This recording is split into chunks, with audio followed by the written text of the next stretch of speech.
I submit to you tonight, brothers and sisters, I am a Muslim. Number one, that's my first identity. Number two, I am an African American. My skin is black. That's my second identity. I love my black skin. I don't apologize for it. I love it, everything about it, because Allah made me that way. It's Allah who created you in the wombs of your mother as He pleased. And if Allah made me a black man and pleased to be, for me to be black, I'm pleased to be black.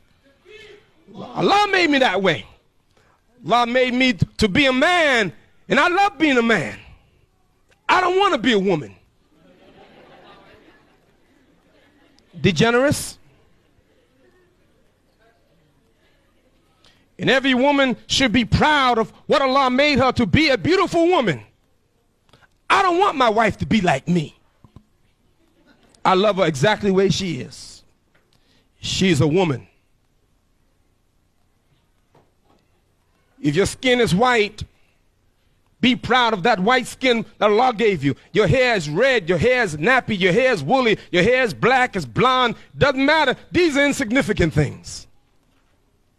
The real thing is, the real knowledge is that we submit our will to do the will of Allah the Almighty. So number one, I'm a Muslim. Why? Because on the day of judgment, my black skin can't do nothing for me. Your white skin can't do nothing for you. Your Arabic tongue can do nothing for you. Coming from America or coming from wherever you come from will do nothing for you on the day of judgment. The thing that will help you is your relationship with Allah the Almighty, your iman, your faith, your taqwa. So don't worry about your skin color. Don't worry about what country you come from, language you speak. That's irrelevant to Allah subhanahu wa ta'ala. Allah doesn't look at these superficial things. He looks at your heart and your deeds. So I'm one, a Muslim. Number two, I'm black. And number three, I am American. Brothers and sisters, the same way some of you brothers come from Egypt and sisters come from Egypt or Syria or Jordan or Palestine or Sudan. Every one of you came from a country. I come from a country too. My country happens to be America. I'm born in America. Allah made me to. I had no choice. I just woke up one day and I was in Brooklyn. I had nothing to do with it. I didn't choose my parents. Allah chose them for me. Yes. And wherever Allah raised you up and gave you life, in whatever country He gave you life, that's the country you're born in. So this is my country. And I don't want to see America fail. I want to see America get better. But I must admit that America's sick. America, to me, is the height of jahiliyyah, the height of ignorance. I painted a picture a long time ago. Some of these young brothers will tell you the picture I painted of America. In my opinion, America is like a car speeding down a steep mountain full of ice and snow with brakes that don't work, driven by a blind man, high off of drugs. That's America. America, like a car speeding down a steep mountain full of ice and snow with brakes that don't work, driven by a blind man, high off of drugs. And the problem is, in the back seat is Ahmed.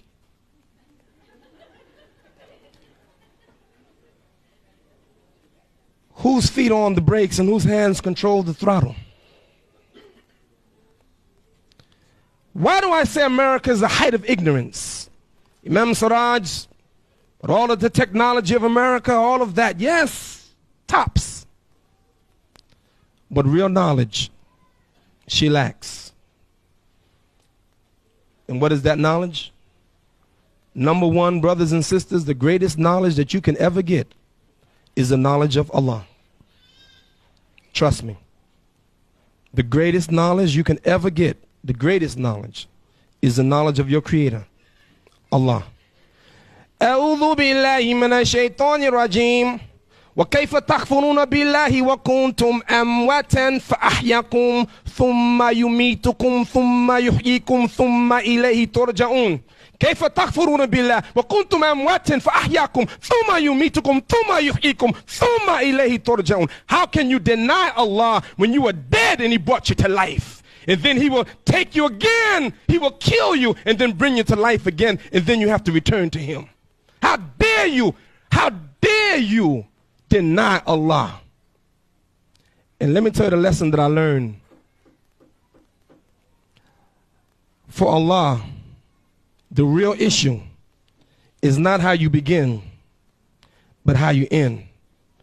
إنما الأعمال بالخواتيم كما قال رسول الله صلى الله عليه وسلم إنما الأعمال بالخواتيم بالخواتيم بالخواتيم.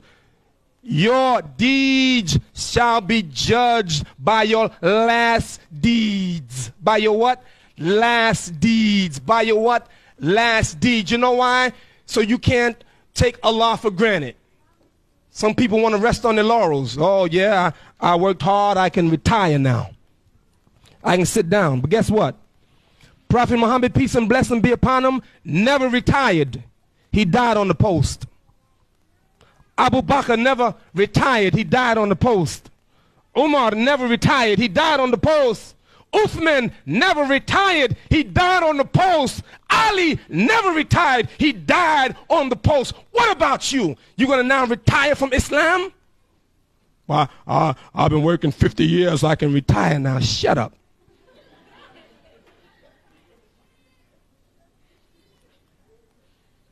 Brothers and sisters, really, the best knowledge you can get is the knowledge of Allah.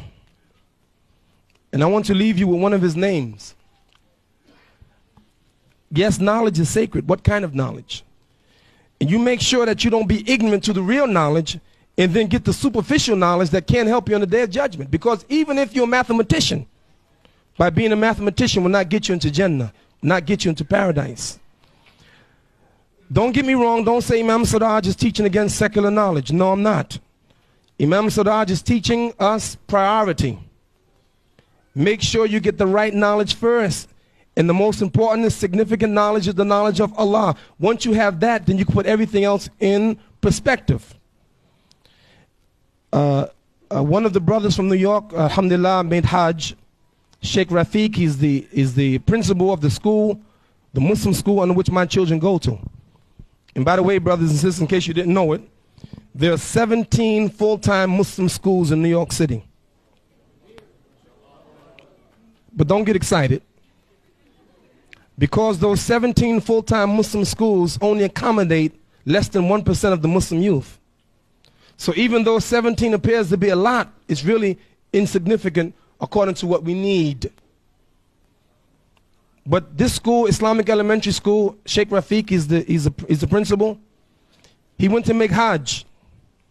He was at JFK Airport the day on the way to go to Jeddah, and he had in his briefcase